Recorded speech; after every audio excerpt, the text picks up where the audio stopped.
Parliament house में आपने देखा होगा कि अजीब सी बात है,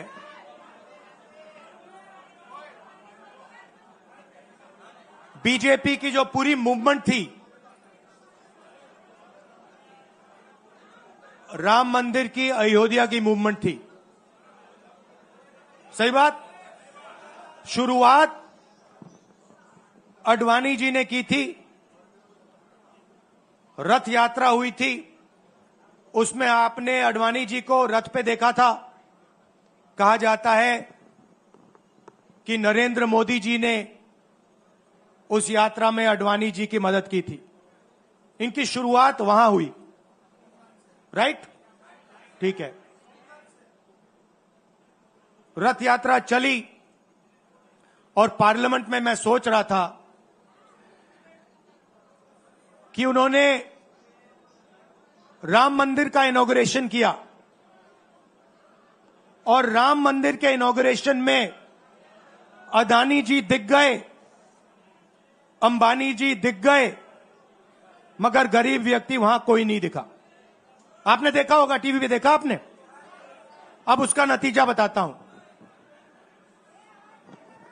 पार्लियामेंट में मैं यहां बैठता हूं, यहां पे अयोध्या के एमपी बैठते हैं। देखा आपने उनका चेहरा? इंडिया गठबंधन के हैं, है ना? मैंने उनसे पूछा कि भैया आप मुझे एक बात समझाओ, ये बीजेपी ने अपनी पूरी पॉलिटिक्स अयोध्या की पॉलिटिक्स थी। चुनाव के पहले इन्होंने राम मंदिर का इनॉग्रेशन किया, राम भगवान को पॉलिटिसाइज करने की कोशिश की, मीडिया में फैला दिया। मैंने उनसे पूछा भैया एक बात बताओ, यह हुआ क्या कि उन्होंने राम मंदिर का इनॉग्रेशन किया और इंडिया गठबंधन अयोध्या में चुनाव जीत गया? यह हुआ क्या? और मुझे जवाब उन्होंने दिया, मैं ये जवाब आपको देना चाहता हूं। उन्होंने कहा राहुल जी, मुझे पता लग गया था, तकरीबन 6 महीने पहले मुझे पता लग गया था कि मैं अयोध्या से लड़ूंगा, और जिस दिन मुझे पता लगा उस दिन मुझे यह भी मालूम था कि मैं सिर्फ लड़ूंगा नहीं, इंडिया गठबंधन अयोध्या से जीतने जा रहा है। मैंने कहा कि आपको कैसे मालूम? पूरी देश में, मीडिया में, सब जगह राम मंदिर का इनॉग्रेशन हुआ, तो आपको कैसे मालूम? उन्होंने कहा कि राहुल जी, जब मैं अयोध्या में लोगों से बात करता था तो मुझे अयोध्या के लोग सिर्फ 2-3 चीजें कहते थे। पहली बात कहते थे कि अयोध्या में मंदिर बनाने के लिए, क्लीन अप करने के लिए बहुत सारे लोगों से जमीन ली गई, बहुत सारे लोगों की दुकानें, घर तोड़े गए, और आज तक जिन लोगों के घर छीने गए, तोड़े गए, दुकानें तोड़ी गई, आज तक उनको नरेंद्र मोदी जी ने कॉम्पनसेशन नहीं दिया। पहली बात। जहां भी वो जाता था लोग उनसे कहते थे हमारी जमीन छीनी गई, सरकार ने हमें मुआवजा नहीं दिया। दूसरी बात, अयोध्या का इंटरनेशनल एयरपोर्ट बना, बड़ा एयरपोर्ट, जमीन किसकी गई? अयोध्या के किसानों की जमीन गई। आज तक उनको सही मुआवजा नहीं मिला। और तीसरी बात इन्होंने बताई मुझे, तीसरी बात, राहुल जी, अयोध्या की जनता को बहुत गुस्सा आया जब उन्होंने देखा कि राम मंदिर के इनॉग्रेशन में अयोध्या का एक भी व्यक्ति नहीं था। यह कारण थे। मगर मैं आपको यह कहानी क्यों बता रहा हूं? क्योंकि जो मूवमेंट अडवाणी जी ने चालू की थी, उस मूवमेंट को, जो जिसका सेंटर अयोध्या था, उस मूवमेंट को इंडिया गठबंधन ने अयोध्या में हरा दिया है। बहुत बड़ी बात कह रहा हूं। मतलब इनका पूरा जो सेंटर था, वहां पे हमने, आप जैसे कार्यकर्ताओं ने, कांग्रेस पार्टी के कार्यकर्ताओं ने, और आप जाके पूछिए वहां पे समाजवादी पार्टी के किसी भी नेता से पूछ लीजिए, और वो आपको बताएगा कि कांग्रेस पार्टी का कार्यकर्ता बब्बर शेर जैसे हमारे साथ खड़ा हो गया था, 1 इंच पीछे नहीं हटा। तो अयोध्या में कांग्रेस पार्टी ने, इंडिया गठबंधन ने इनको हराया है। तो अगला स्टेप क्या है? अब इन्होंने क्या किया? अच्छा, अंदर की बात बताता हूं। अब यहां आया हूं, परिवार से बात हो रही, तो अंदर की इनसाइड ट्रैक बता देता हूं। इनसाइड ट्रैक है, उसी एमपी ने बताया, राहुल जी यहां पे 3 बार सर्वे हुआ था, नरेंद्र मोदी जी वाराणसी से नहीं लड़ना चाहते थे, नरेंद्र मोदी जी अयोध्या से लड़ना चाहते थे। उनके सर्वेयर आए, 3 बार आए, नरेंद्र मोदी जी आए, और सर्वेयर ने उनको कह दिया, नरेंद्र मोदी जी अगर आप अयोध्या से लड़ेंगे, आप अयोध्या में हारेंगे, आप अयोध्या में मत लड़िए, क्योंकि अगर आप लड़ गए, आपका राजनीतिक करियर अयोध्या में खत्म हो जाएगा। इसलिए अयोध्या से नहीं लड़े, वाराणसी से लड़े। और वाराणसी में हमने 1-2 छोटी गलती कर दी, नहीं तो वहां उनको निपट लेते हैं। मतलब आप देखिए, अयोध्या में उन्हीं के लोगों ने उनसे कहा कि हारोगे, और काशी में कितने से जीते? 1 लाख वोट से जीते। मतलब जान बचा के निकले हैं। सच्चाई है। जैसे मैंने पार्लियामेंट हाउस में कहा, हमारा काम, ये जो लगा रखा है मैंने आज, ये जो चिन्ह लगा रखा है, इसको क्या कहते हैं? अभय मुद्रा कहते हैं। ये आपका चिन्ह है, इसको भूलो मत। आप आज वापस जाओगे, अलग अलग धर्म के लोग हो आप, हर धर्म में यह चिन्ह आपको दिखाई देगा। गुरु नानक जी की फोटो देखिए, महावीर की देखिए, बुद्धा की देखिए।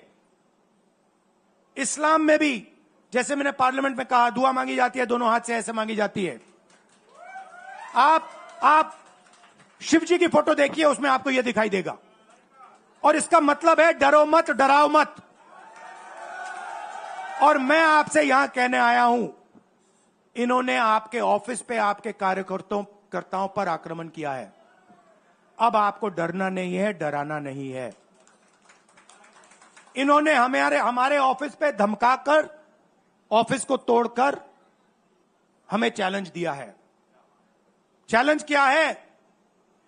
गुजरात के चुनाव में मैं आपको बता रहा हूं, हम सब मिलकर इनको गुजरात में हराने जा रहे हैं। जो हमने कहा, और लिख के ले लो, कांग्रेस पार्टी की जो आत्मा है वो गुजरात के चुनाव में लड़ेगी, और नरेंद्र मोदी और बीजेपी को गुजरात में, जैसे हमने अयोध्या में हराया है, वैसे ही हम गुजरात में इनको हराने जा रहे हैं। कौन हराएगा? हमारे लीडर हराएंगे, हमारे बब्बर शेर टाइगर हराएंगे। आप देख रहे हो, मैं बता रहा हूं आपको, देखो 50% आप में से लोग, 50%, आप क्या सोच सकते थे? मैं आपको पूछता हूं, आप क्या सोच सकते थे? चुनाव से पहले आप सोच सकते थे कि अयोध्या में बीजेपी हारेगी? ना। आप सोच सकते थे कि नरेंद्र मोदी से जान बचा के निकलेगा? मतलब मार्जिन ऐसे तुक्के से निकलेगा, सोच सकते थे? मैं आपको बता रहा हूं, जैसे ये अयोध्या में हारे वैसे यहां पे हारने जा रहे हैं। आपको सिर्फ एक काम करना है, एक काम करना है आपको सिर्फ गुजरात की जनता को सिर्फ एक बात बोलनी है, आपको डरना नहीं है। बिना डरे अगर आप बीजेपी से लड़ गए, चाहे आप किसान हो, मजदूर हो, छोटे व्यापारी हो, अगर गुजरात की जनता बिना डरे लड़ गई, बीजेपी सामने नहीं खड़ी हो पाएगी। दूसरा उदाहरण देता हूं, आप कांग्रेस पार्टी को जानते हो? हमारी पार्टी में कोई डरता है? कैसे मालूम?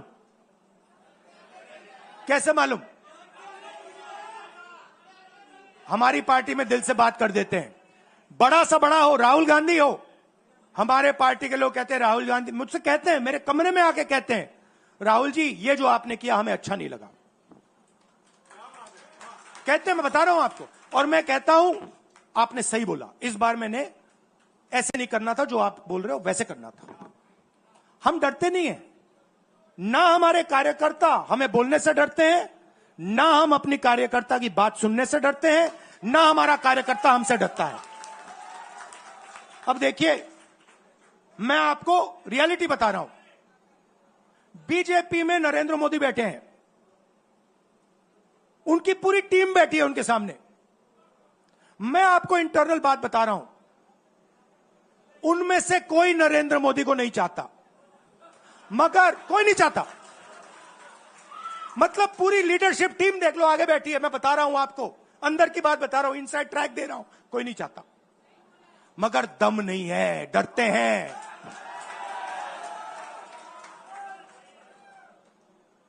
अगर नरेंद्र मोदी जैसा लीडर कांग्रेस पार्टी में होता, पूरी कांग्रेस पार्टी खड़े हो जाती, कहती है नहीं हम डरते नहीं है, हटो यहां से। मगर उनकी पार्टी में दम ही नहीं है, उनके कार्यकर्ताओं में दम नहीं है। आप देखो ना, एक आदमी खड़ा है वहां पे, सबकी हवा निकल गई, मतलब कार्यकर्ताओं की हवा निकल गई, आरएसएस की हवा निकल गई, सारे लीडर्स की हवा निकल गई। सच बोल रहा हूं ना। और हमारे मतलब छोटा कार्यकर्ता होता है, टाइगर होता है, आता है कांग्रेस प्रेसिडेंट के सामने, आता है राहुल गांधी के सामने, आता है, कहता है भैया मेरे दिल में ये बात है, आपको ना लगे मैं तो बोल रहा हूं। तो ये है कांग्रेस पार्टी। अंग्रेजों के साथ ये खड़े हो गए थे सारे के सारे आरएसएस वाले। हम लड़े थे,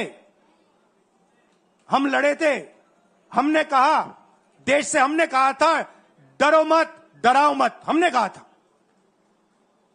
बीजेपी के लोगों ने हाथ जोड़ के कहा था भैया डर गए हम, जो करना है कर लो। तो आप अपनी हिस्ट्री समझो, जो डर की भावना होती है ना, वो आप में नहीं है, उनमें है।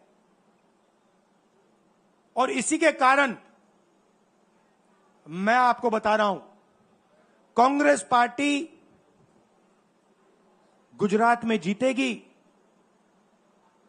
और गुजरात से ही नई कांग्रेस पार्टी बनेगी। क्योंकि कांग्रेस पार्टी, मैं गहरी बात बोल रहा हूं, मैं ऐसी आलतू फालतू बात नहीं करता हूं। देखिए, कांग्रेस पार्टी बनी कहां थी? मतलब हमारे जो सबसे बड़े नेता थे, जिन्होंने रास्ता दिखाया था। आप क्या सोचते हो, जब यहां अंग्रेज राज करते थे, क्या डर नहीं था? गुजरात के व्यक्ति ने कहा था, महात्मा गांधी ने देश को कहा कि देखो डरो मत, डराओ मत। और आग गुजरात से शुरू हुई थी। और आज अगर कांग्रेस पार्टी है, तो वो पार्टी, वो भावना, वो सोच गुजरात से शुरू हुई थी। इसीलिए जब इन्होंने हमारा ऑफिस तोड़ा, मैंने सोचा भैया मौका मिल गया। अब हम इनको सबक सिखाएंगे। जैसे इन्होंने हमारा ऑफिस तोड़ा, वैसे ही हम उनकी सरकार को तोड़ने जा रहे हैं। अच्छा, अब मैंने डरो मत की बात करी, मगर एक शिकायत भी है। एक शिकायत भी है। यह भी नहीं है कि कांग्रेस पार्टी गुजरात में कमियां नहीं है, ये कहना पड़ेगा, कहना पड़ेगा। कमी क्या है? एक कार्यकर्ता ने मुझे बहुत अच्छी तरह बताया, कांग्रेस पार्टी के कार्यकर्ता ने, राहुल जी, कहता है मुझे, राहुल जी, ये कांग्रेस पार्टी में एक मुश्किल है, दो तरीके के घोड़े होते हैं। एक रेस का घोड़ा होता है, दूसरा शादी का घोड़ा होता है। ये आप कभी कभी कांग्रेस पार्टी क्या करती है, रेस के घोड़े को शादी में भेज देती है और शादी के घोड़े को रेस में लगा देती है। तो उसने कहा ये आप बंद करा दीजिए, रेस के घोड़े को आप रेस दौड़ाइए और शादी के घोड़े को आप शादी में भेजिए। तो ये हमें गुजरात में करना है। जो रेस का घोड़ा है, जो तैयार है, दौड़ने के लिए तैयार है, उसको रेस में लगाना चाहिए। और जो हमारे शादी के घोड़े हैं, जो हैं, वो हैं, उनको हमें शादी में, बारात में नचा देना चाहिए। तो अब मेरा कहना है कि यह काम सीरियसली करना है। हम पिछले चुनाव में, आप भी जानते हो, मैं भी जानता हूं कि हम बीजेपी से पिछले चुनाव में नहीं लड़े थे, ठीक से नहीं लड़े थे। उससे पहले चुनाव में 2017 में हम 3 महीने कह लो, 4 महीने कह लो, 4 महीने 3 महीने हम लड़े और नतीजा आपने देखा। आपने देखा, गुजरात के सीनियर नेताओं ने मुझे बस में कहा, मैं बता रहा हूं आपको इनसाइड ट्रैक, मुझे बस में कहा कि राहुल जी, गुजरात में हमें 40 सीटें मिलेंगी। मैंने उनसे कहा 40 नहीं, हम चुनाव जीतने जा रहे हैं। और 16 सीट से हम चुनाव हारे। अब 3 साल है, 3 महीने में हम फिनिश लाइन तक पहुंच गए थे। 3 साल में हम फिनिश लाइन को मतलब उधर पीछे छोड़ के निकल जाएंगे। मैं आपको यहां कह रहा हूं कि आप लोग गुजरात में कितने साल बाद, 30 साल हो गए, 30 साल हो गए। मैं आपको बता रहा हूं, मानो ना मानो, आप में से 50% अभी मान रहे हैं और 50% कह रहे हैं नहीं भैया नहीं होगा। जो 50% मान रहे हैं, मैं आपसे बात कर रहा हूं, जो 50% मान रहे हैं, मैं आपसे बात कर रहा हूं। आप लड़ जाओ और ये बाकी 50% बैठे हैं, उनकी माइंड बदल दो, नैया पार हो जाएगी, सरकार बन जाएगी। और मैं आपसे कहना चाहता हूं कि एआईसीसी की टीम, राहुल गांधी, मेरी बहन, सारे के सारे सीनियर लीडर आपके साथ यहां खड़े होंगे, आपके साथ मिलकर इनकी सरकार को तोड़ेंगे। आपने बहुत सहा है, बहुत लाठियां खाई हैं, बहुत अपमान हुआ है आपका, गालियां खाई हैं आपने, अब बहुत हो गया। अब इनको हमें सबक सिखाना है और हम इनको हराने जा रहे हैं। और नफरत से नहीं, मोहब्बत से आप देखना, मोहब्बत से हम इनको हराएंगे। कैसे? क्योंकि नरेंद्र मोदी जी का जो विजन था, वो गुब्बारा जो था वो फट गया है, फटाक से वो फट गया है। आप सोचिए, पार्लियामेंट हाउस में नरेंद्र मोदी वहां बैठे, मैं यहां, और मैंने प्रधानमंत्री जी उनके सामने कहा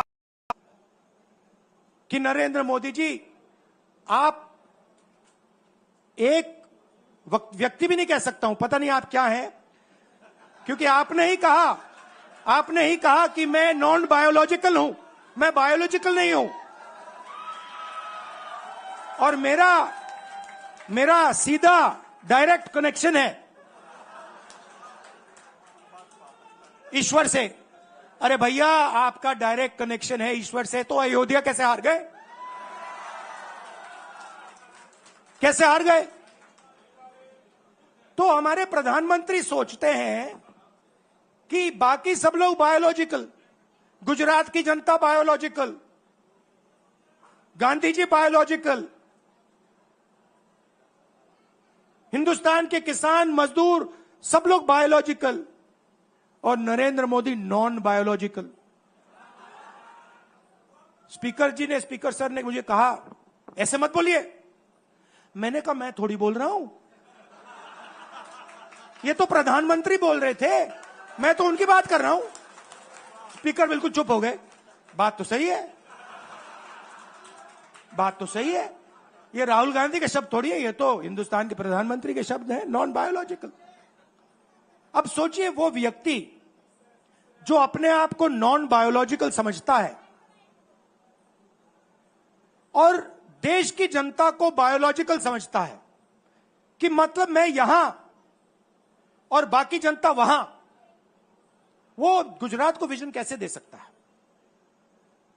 जो किसानों का दर्द नहीं समझ सकता, मजदूरों का दर्द नहीं समझ सकता, डायमंड इंडस्ट्री में जो काम करते हैं उनका दर्द नहीं समझ सकता, नॉन बायोलॉजिकल व्यक्ति वो गुजरात को कैसे रास्ता दिखा सकता है? नहीं दिखा सकता। तो अब आपका काम है गुजरात को विजन देना, गुजरात के युवाओं को, किसानों को, मजदूरों को, माताओं बहनों को विजन देना कि भैया हम आपके लिए ये करने जा रहे हैं। आपने हमारा मैनिफेस्टो देखा? हिला के रख दिया था बीजेपी को, आपने देखा? वैसा मैनिफेस्टो बनाना है गुजरात के लिए। गुजरात की जनता से मिलकर 1 लाख लोगों ने हमारा मैनिफेस्टो बनाया था। वैसे ही हम गुजरात में लाखों लोगों से पूछकर अपना मैनिफेस्टो बनाएंगे, गुजरात को विजन देंगे, और फिर चुनाव पूरा दम लगा के लड़ेंगे, और यहां इनकी जो सरकार है उसको तोड़ के हटप्परे कर देंगे। आप सबका दिल से धन्यवाद। आखिरी बात मैं कहना चाहता हूं, यहां जगन्नाथ यात्रा हो रही है, आप सबको और जो यात्रा में भाग लेंगे आप सबको शुभकामनाएं देना चाहता हूं, और दिल से प्यार देना चाहता हूं। आप सबका दिल से धन्यवाद, नमस्कार, जय हिंद। अभय मुद्रा, डरो मत, डराओ मत।